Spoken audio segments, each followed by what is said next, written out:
Really trust nobody. All this going on, you my roof and going on. So got diamonds by the ball. Open back like you my friend. When I'm going through my hands on, just stuck in the friend zone. I try like 4, 5 to feel. Damn, I guess Dappy might be stuck in the friend zone. Not quite sure what that was all about, but we are back. Paradise Valley Podcast. I'm your host, Caleb Hall, heading into not week 5, but week 10 times 2. Producer dropping the ball here. But anyways, what's up, co-host Pat Jamos? How we doing? Those compliments got to his head, but we're doing great. Cobra's officially the hottest team in the Valley, and we are here for that. Yeah, for sure. Big game last week. Tough one. Just didn't come to play, but we'll get into it. Dappy, what's up? What up, boys? My bad on the podcast last week. Kid had a real rough Sunday and didn't get out, but it happens. Yeah, we'll be sending out week 5s for week 10 now, so no worries. Oh shit! I didn't even see that it said that still. Dapp wishes it was week 5. He might still be in it. Yeah, Seriously. All right, let's get into it. Recap. Start with I guess we'll start with Dapp's matchup here since that's what's coming up. With the Sandman, I'll take this one real quick. This one was tight, with Sandman. It's going back and forth, especially in the 4:00 games on Sunday.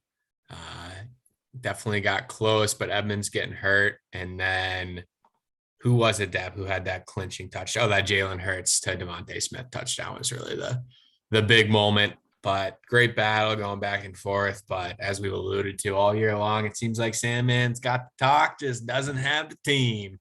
And it showed up again this week. What do you think, Ross? I mean, I think you hit the nail on the head right there. Sandman just doesn't have it this year. Sure, Edmonds plays, he probably wins, but Dak also got 18 points in the fourth quarter when they were down 30. So it felt like his fantasy luck was already a little over the edge there earlier in Sunday, but he's the front runner for this clown suit right now. That team is looking a mess. Yeah, I've got him next week, so let's hope it keeps up that way. But as far as Dappy, obviously 3-6, definitely looking to stay out of the clown suit and put up a respectable record. But you got to think about some of the things were a little bit different, and this kid was 5-4, with 2 games going different. I can't think of 2 off the top of my head, but there was definitely 2 winnable matchups if he didn't get like a team going off on him, or if he had just had a break or 2 go his way. You could easily see him being right in the hunt. So tough. Just feels like it's always the top 2. Chubb's been hurt. He's looking like he's probably going to be out again this week.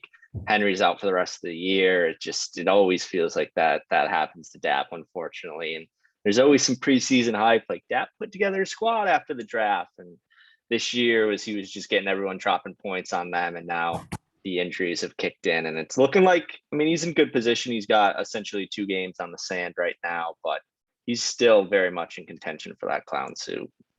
For sure. I'll see Mac next week. Big one. Matchup. Take this one, Ross. This was a wild one for the folks that stayed up on Monday night. It was back and forth. I was checking in. I think Najee was up 2, and then the Bears got the ball with basically a game over. If they didn't score, they scored right away. And then Lane, a couple drop downs to Harris, and then the big catch to Deontay to seal the deal. I think that's his second kind of epic Monday night win, one with Swift earlier in the year. So opposite of what we've seen in the past, where Lane usually finds a way to lose, he's finding a way to win, and he's looking like a playoff contender. And C-Mac, ESPN seems to just keep buying into this team. And, this is a tough defeat, but it's just not there. And the Josh Allen to Diggs connection that he was bragging about on draft night, it just is not what it was in 2020. And I think that's the reason the Nets are 2-7 right now. So 2 teams heading in opposite directions. And you think roles reversed last year. The team on the right was going for the clown suit. The team on the left was going for the chip. And now it feels like they switched positions this year. Yeah. Honestly, looking at these teams, just who would I rather, I don't know, obviously the running back situation, C-Mac, with Harris and Jacobs, like that's solid. Like Diggs and Brown. Brown's a top 5 wide receiver, top 10 wide receiver this year. It's just looking at these teams, you're not like, oh crap, that team on the right's way better. That's a Yeah. 4-game better team than the one on the left. But I guess that just kind of proves and shows that fantasy is crazy. And it's not necessarily, who you got on draft day or even who you have like name recognition wise. It's just feeling out your team, making sure you get the right guys in there, picking up the right free agents. And, Lane's been doing that this year. And then meanwhile, C-Mac thinks Michael Thomas is still his keeper for next year. So just two different mentalities. And I think it's paying off for Lane. Did Lane users play him on the Pats defense? I'm not sure. Because they were Good on question. the wires. I think he must have. I don't know if it was his first one because I did put in like my third claim for him. But So then he definitely did. Yeah. Good claim there. Just lastly, I think though, I've been saying this a couple times, 6-6 is the goal for some of the guys trying to fight back into the playoff race. And C-Mac pulls that out on Monday night with James Conner looking like he's going to be getting a lot of touches in that offense. Najee, maybe the Diggs combination, like he could have been a scary team, but now with the 7th loss, it just feels like playoffs are really out of reach for him. Agreed. How the mighty have fallen. Dr. Shea down to 4-5 after, was he 3-0? He was 3-0. Yeah. Yeah. Just a tough go of it. Obviously the big trade, we'll get into that. So won't hit on it too much now, but Aaron Jones last game was a silver night, only 5. AJ Dillon looked good. Chase has been great, but didn't show up much either. Nice to see Kittle back. That's got to be a welcome sign for Sheehan, but I don't know. The Thielen Lockett combo is just falling apart from earlier in the year. Dalvin, I'm sure he'll play the rest of the year, but how is this off the field crap going to treat him? I just look at this team and, I was just reading the text. Sheehan's excited about his boy, Matty Stafford, but if that's all he's got going for him, he's going to need more for a playoff run. So like I said, he made the move.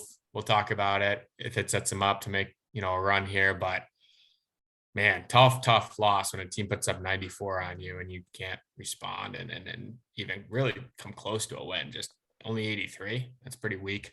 And then on the Dimmer side of things, real quick here, obviously Gibson going down has been hurting him, and it's nice that he found Damian Harris as a solid running back to go to. But between him and Gaskin, I don't know if they're going to be reliable down the stretch as RB options, and Mike Will has really fallen off from his pace early in the year, and even Cooks has fallen off.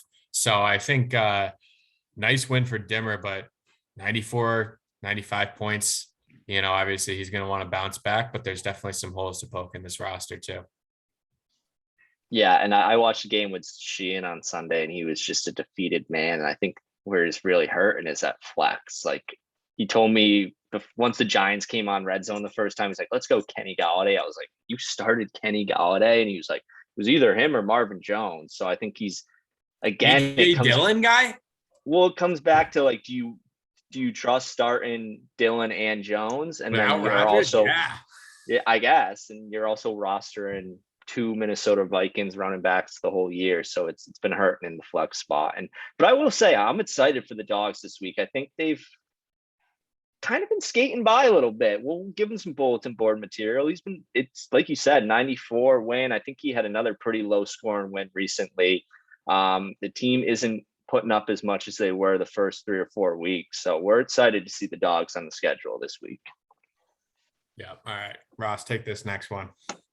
Another guy who seems to be skating by with some lower scoring wins, and some guys just like Melvin Gordon putting up 16. He's been producing for Kirch when he needs him the most. And, Montgomery coming back will be huge, but the Rockers, it's what's happened to the Rockers since those power rankings came out. I think he was top 3 for both of us, 61, and then maybe like 80 points the week before, something like that. It's just, even with CMC back, it's a lot of tough weeks for the Rockers. And, we'll get into the trade probably after this, so I won't touch on that. But I think Kurt sent a text this matchup was over after the 1 o'clock, and D had 61 It was points, pretty much over like 2:30. It was pretty much like 95% done, which is crazy. But, that's how it lines up schedule-wise. But Yeah, I Yeah. agree though on that point on Kirk skating by a little bit, but when the team putting up 61 on you, you'll take it.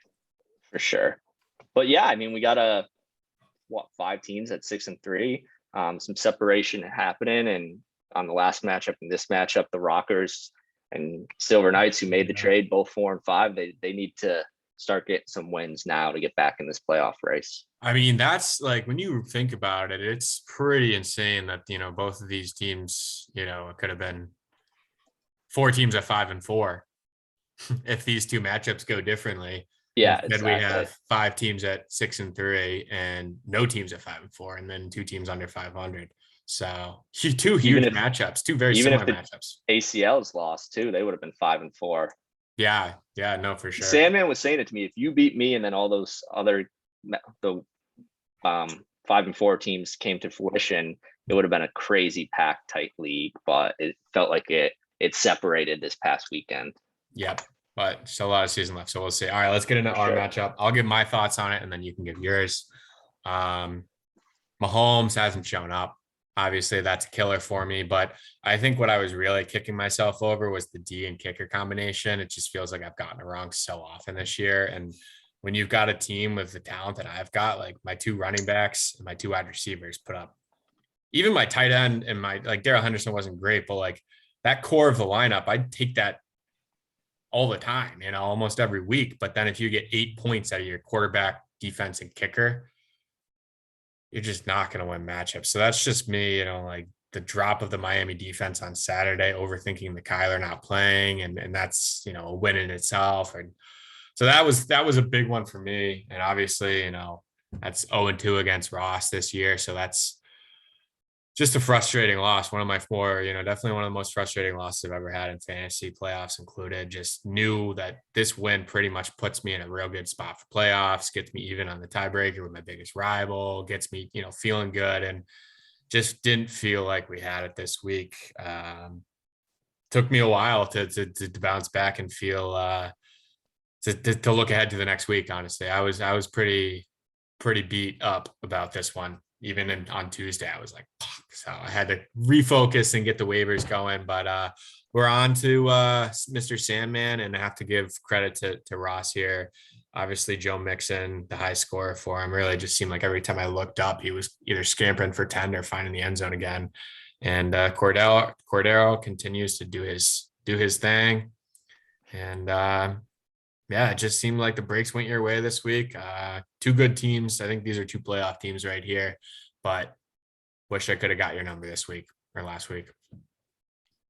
Yeah, I think what stood out for me is just the fact that the boys stared down the 33 points from JT with, I think you at one point early on Sunday, it was 150 projection. So we were down for a lot of it, and Jefferson found the end zone early, but like you said, Joe Mixon really carried the boys early, and Kirk Cousins, again, watching with Sheehan, they give 4 straight carries to Delvin Cook inside the 5. He didn't get in. And then Kirk just does the little jump over the line, Russian TD. So that was last minute. We were going to go Tua. He hurt his finger. So we just kind of went to the wire and threw in Kirk. And we'll say we got pretty lucky for 21 with what he's done for Sand and Lane this whole season. But huge win. We got our rivals number this year. Hope to see him again. Would have liked a little more. Have to beat a good team 3 times. It is. Would have loved a little more production for AJ Brown. Obviously, the game flow was a little weird with those back-to-back defensive TDs, essentially. But he's miserable game to watch. It was tough. I mean, that was a crazy ride. But I think it comes back to Gay too. That when there was 2 of them, the touchdown to Higbee that they called back, kicked a field goal, and then they were going to go for it on 4th and 10. And I think they went to commercial, came back, and Gay hit the 54-yarder. Which I'm glad you said that, because I'm literally in my head like, all right, we just need a touchdown. Like literally Gay, I'm not even thinking about Gay. I'm like, AJ Brown's probably not going to be getting too many more receptions here. Like I've got Henderson and Kupp. I'm down, I think 4-ish, 5-ish. I think you were up until that last field goal, to be honest. For most of it. I was still down like 3 or 4. But I was like, I'm in this thing, and then he hit it. I forget exactly what it was, but I was doing the math in my head, like I'm in a minute, and then they come back, and I was like, Matt Gay's kicking this right now, and then I was like, it's over. There's no way. I would need like a 50-yard cup touchdown or whatever. So that was tough. Tight one. But yeah, I mean, we like the direction we're heading, but a lot of season left, 6-3. ESPN still isn't buying into this team. So we're going to keep proving them wrong and hopefully skate by with some pickups. And we got the Dogs this week. And I love nothing more than the third time in 8 years these two meet in the championship. Feed me the commish. We want them. Be fourth time. Fourth. That's right. That'd be half the championship. Wow. Yeah. All right. Let's not get ahead of ourselves. Will be nice though. But what's the next plan here, Dap? We're going to talk about the trade.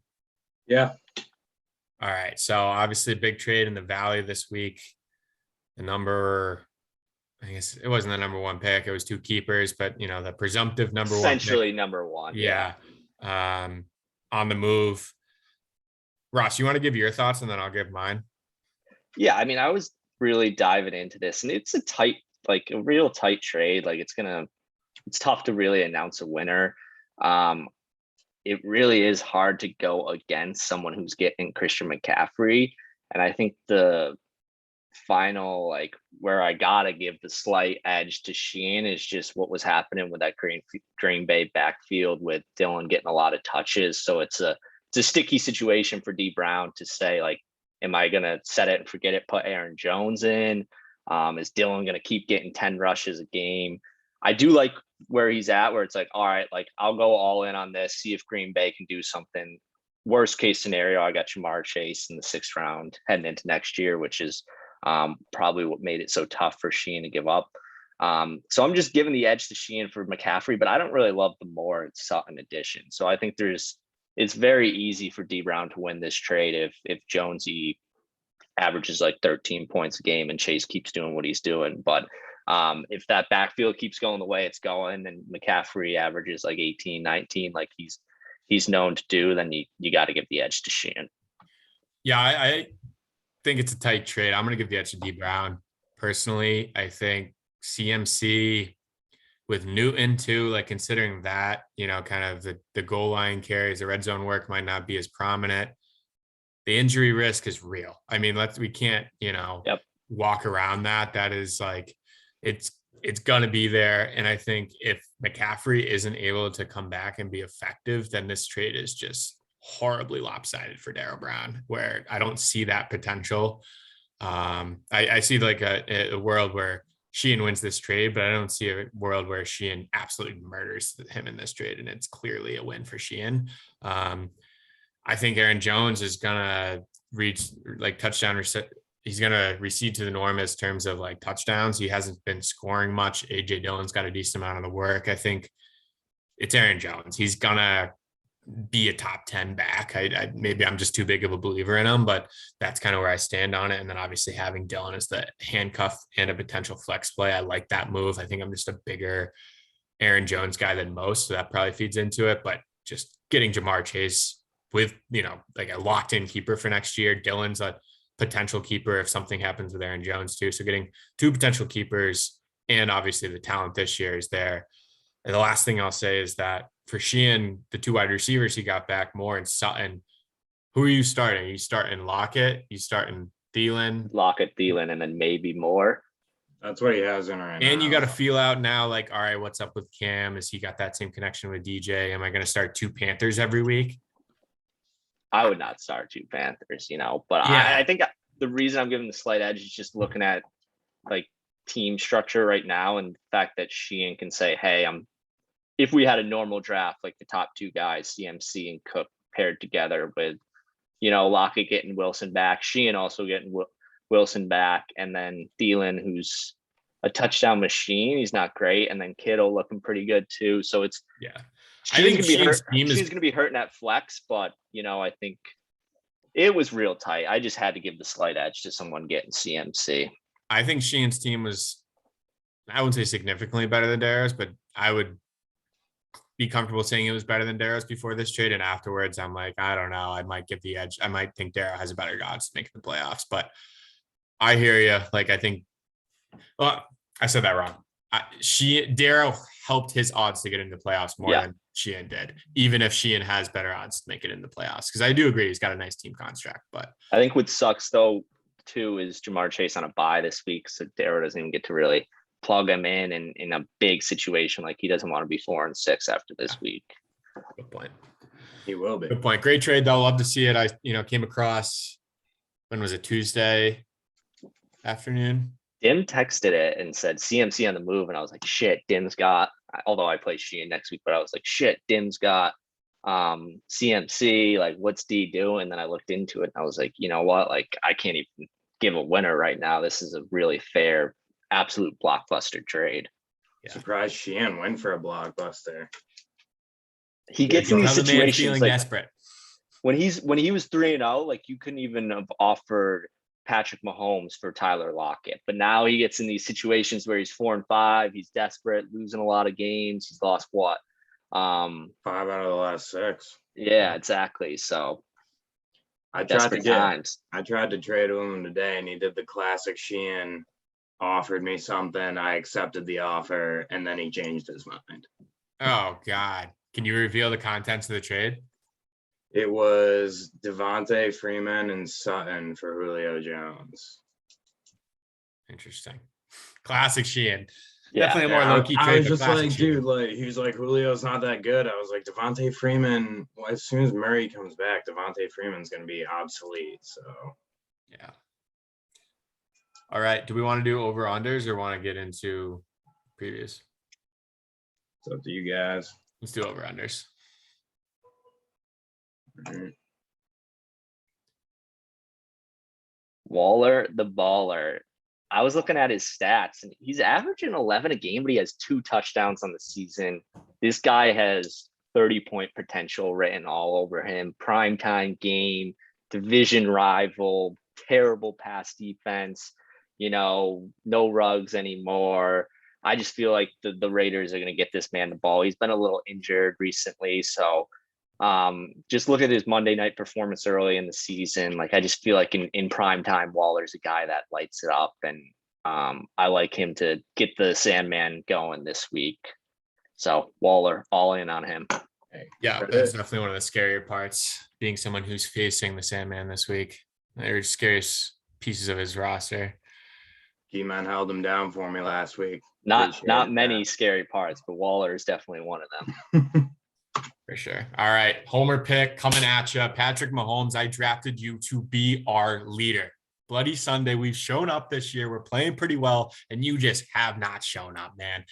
The NFL, everyone's doubting you. All the analysts, everyone's doubting you. Fantasy football guys, Chiefs fans. 20 touchdowns, 10 picks. I don't think he's thrown 10 picks in a season ever. So he's playing like dog crap. And I'm putting my money where my mouth is. He has to start showing up. Got the Raiders, prime time. Everyone's talking smack. I'm expecting at least 25, maybe 30 out of this guy. If we're going to win a championship this year, Mahomes is going to have to step it up, start putting up at least 20. And if he doesn't, hey, I'm probably not going to win a championship. I've got a heck of a team because, I drafted him in 3rd round and I need him to be our leader. So Do the Sundays look elsewhere if he has another? Do the Sundays look elsewhere if he has another poor week? I think I saw it was like 12, 7, 10 in the past 3. Like you could find better QBs in the waiver right now than that. Over 30. Lock it. Oh, wow. And last thing I'm going to say is that this ties in nicely with my over-under streak versus UPAC, because I think, pretty desperate in that regard too. We don't have the official standings, but I'm not looking great. So I figured, hey, if I need Mahomes, might as well really just lose the over-under on a homer pick because nothing else seems to be working. So give it a shot. Everyone deserves a homer pick here and there. Dap gives a lot of shit. I was looking around, went through everyone's team maybe 2-3 times, and just really nothing stood out at me at like a real under pick.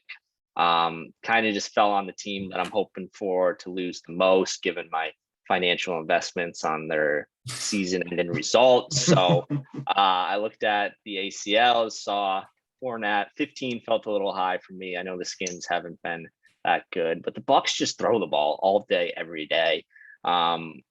I can see him getting in the end zone and screwing me. But I think this is let's get Tom Brady an MVP type season going on in Tampa Bay, and that's going to continue. And Brady will have a huge game, and I think the running game will be a little behind there, under 15.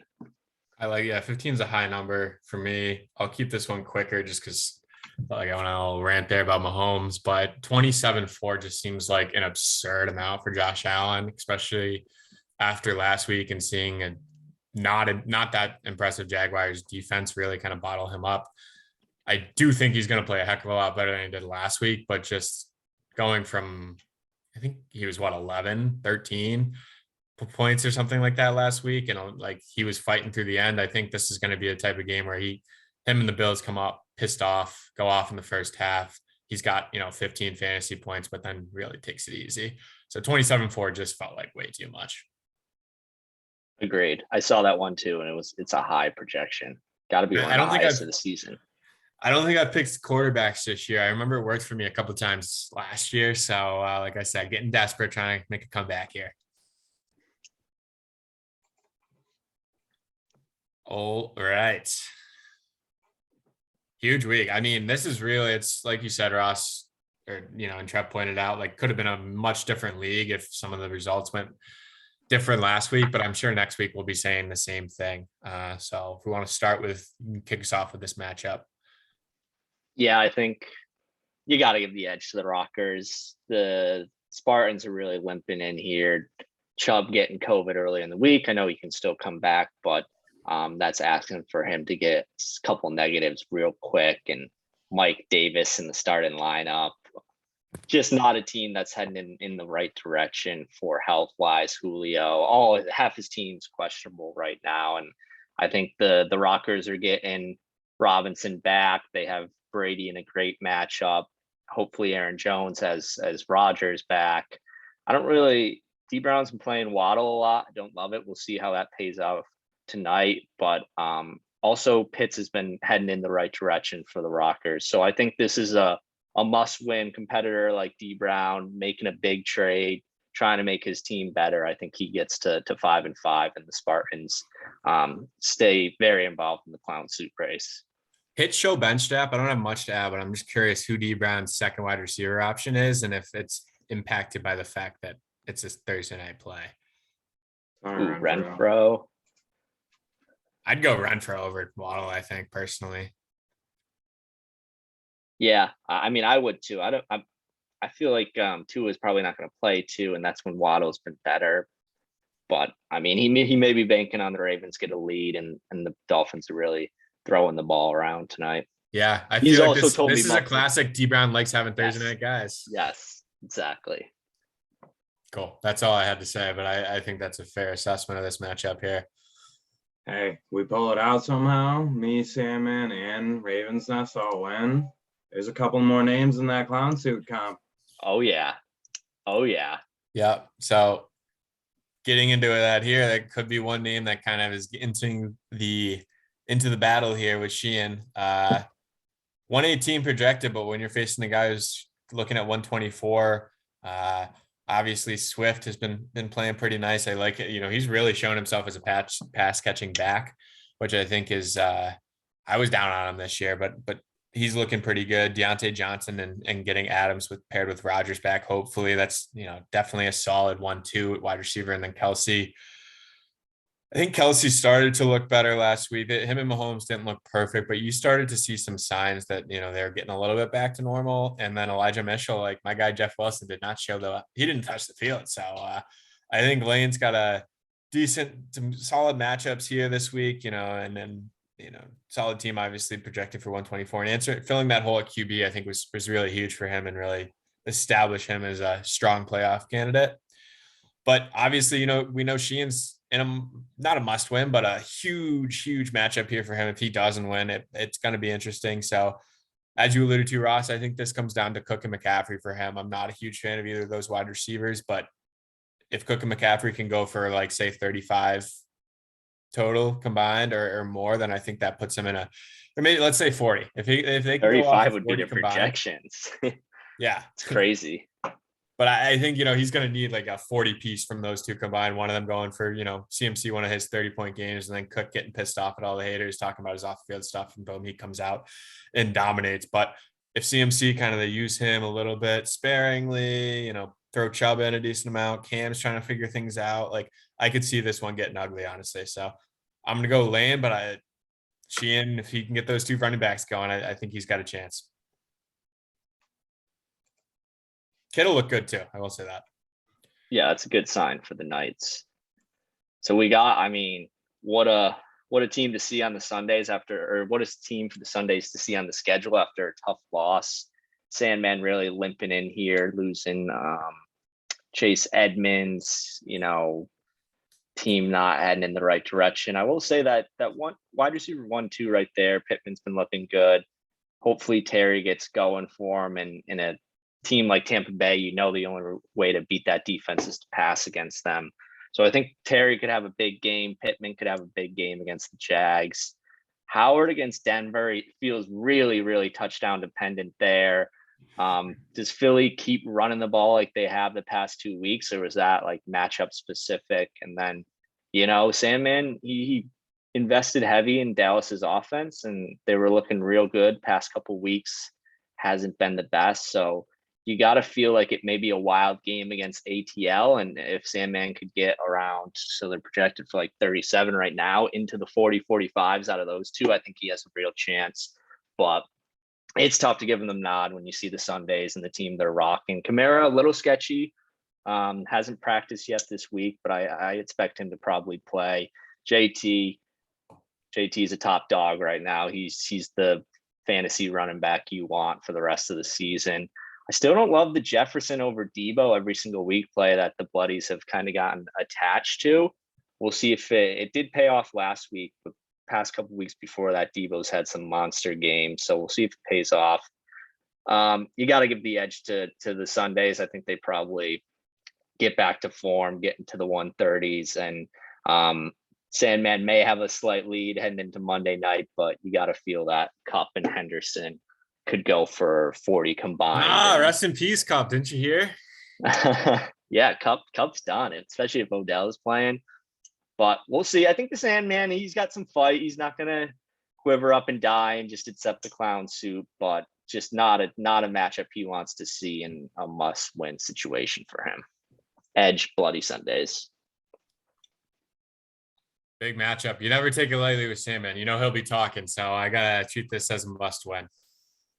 All right, Ravens says, wow, 130.6 for this man.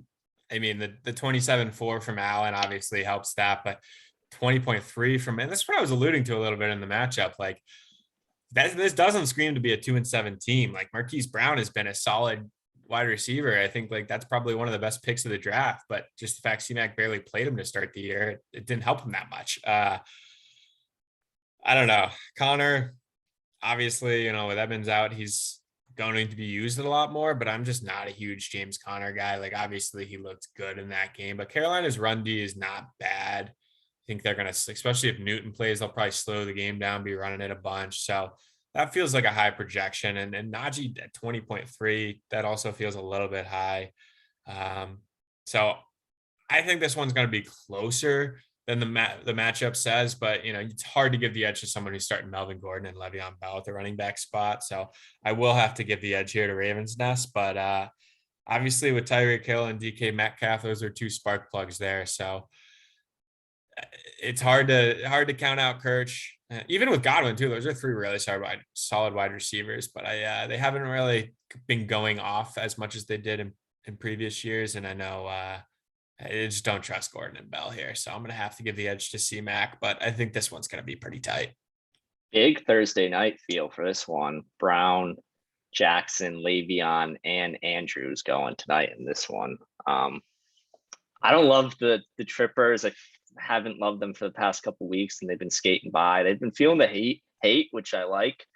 130 does feel high, but I do think the Nest does have a solid squad. I don't think it's going to end up getting in the playoffs, but I'm rooting for it, but I don't feel like he's going to get in the clown suit, and this will probably be one where he pulls out a win. I just got a notification that A police investigation into Dalvin Cook on beating up his ex-girlfriend is not underway. That's an interesting notification. Like there's also not an investigation on me right now, but guess that's good news for Sheehan. Little live update here. All right, let's jump into this last matchup. The Cobras versus Dim Dogs. Obviously a huge one, 2 6-3 teams. Nice to see that there's at least one matchup of 2 6-3, so that not everyone's going to get to 7-3. Yeah. So Kyler obviously will be nice for him to play. I saw he was out yesterday. I don't know if he practiced today, Ross. I don't think he didn't. I don't think he's going to play, to be honest. I got Carr on the bench right now. Wow. He had some comment that was like, it felt like I hit like super speed in my recovery on Monday, but yeah, that'll be an interesting one to keep eyes on. Obviously, Dearness is a great pickup. Surprised Sheehan dropped him. That was a bad move by Sheehan. But against Billy B and that Pat's D, 16-1 does feel like a lot. That was one I was looking. It does feel high. It does feel high. I think they're gonna. Although, who's the other guy? So they've got obviously Chubb's out, but then their third RB is out too. I forget his name off the top of my head, but so they're gonna be Felton. Yeah, Felton. So they're gonna be riding Johnson for sure. Obviously, you know, this is the team that beat me last week, so I've got a lot of respect for it. Looks good. Devontae Smith in the lineup. Who else you got as your flex option there? Carson or Collins. So if Carson plays, he's projected for 12. And then if he doesn't, Collins will probably be the bell cow. Also looking into Ayuk. You know, Smith's kind of just there right now. I can't see myself playing him, but we'll see. No more faith in Emmanuel after sending that $50 Venmo. Sanders is finding his ass on the bench. So good player right. though, right? Good player. Not bad. So looking at Dimmers, obviously Wentz is in there for Rodgers still right now. We'll see what the deal is with him. That could be a big change. Gaskin tonight, we'll see on that one. I think he's gonna have a tough go against that Baltimore D. I'm not a huge Gaskin guy. Like I said, Mikey will really kind of getting a little more, not really showing it, becoming more and more Keenan Allen's offense as we expected from the beginning of the year. And then Damian Harris, I don't know, he scored the touchdown last week, but even in a solid game for the Pats, he didn't do much. I have him in my other league, so he's concussed too. I don't know if he's going to play. Yeah, okay. I was wondering what that was the injury. That's right. So it just feels like, Mike Evans hit or miss too for Dimmer. Like you never know what type of game he's going to have. It could be a Godwin game, although AB will be sitting again, so that probably helps him. But I don't know. It's just hard to envision, a lot of points coming from Dimmer's lineup. And I don't think this is going to be the highest scoring matchup in the league this week, but I do think Ross is going to be able to put up some points and clear Joe Dem and get this win. Yeah, for me, just looking at that previous matchup, 146 week 2. That was when the league was really doubting Dim, and that was also when Dim was blackout, just coming at everyone on Sunday afternoon. So a lot of shit was talked. Dim and I have developed a little bit of a rivalry, a little bit of back and forth. We had a lot of trade talks that didn't result in anything. So we want this win, and we saved up a while to finally get that first waiver claim. And for a week we have Mixon and Barkley on a bye to fill in someone, even if it's 16 is high, but someone who's going to get bell cow type touches in the Browns offense. Like that was huge for us. Hopefully, knock on wood, he does end up getting that start and Chubb keeps being co-pause. But yeah, we like our chances. It's going to be a tight battle as projections say. And it starts tonight with Gesicki versus Tucker and who is it? Gaskin. So let's go That's Cobras. playing tonight, so that probably, I don't know, does it help Gaskin? I don't know. With the checkdowns? Who freaking knows? It's going to be an ugly game, though. I will say that. Hit the Ravens. All right. I think that's it. Am I missing anything? No, I think we're, Yeah. Did it. Just want to add, I think I've brought this up last podcast, but extra week, week 10 would usually mean 5 weeks left, 6 weeks, a lot can happen. Like a team looking at these two, 6-3 could finish the season 6-9. Someone like that could finish the season 9-6. A lot of time left, nothing's secure. It's always fun saying, hey, this person's in the clown suit, this team, the Sundays are the champs. Like anything can change any given Sunday. That's why the Valley's the best. And expecting another wild one this week. It's never an easy ride. You got to come in, week out, grind your tail off, follow all the practice schedules, know what's going down, be on the waiver wire. This is a commitment of a league, and that's why I love it. So totally agreed. We're just getting started, and excited to see how week 10 plays out and how the rest of the season plays out. It's going to be fun. It's going to be fun. All right, Dappy, let's try and get this one out before Monday morning, huh? Yeah, I got you, boys. Happy Yeah. Friday morning, everybody. Happy Peace, Friday, boys. gentlemen. Have a good one. Peace. Pushing past the limit, tripping on a losing Jimmy. My cigarette burns my feet.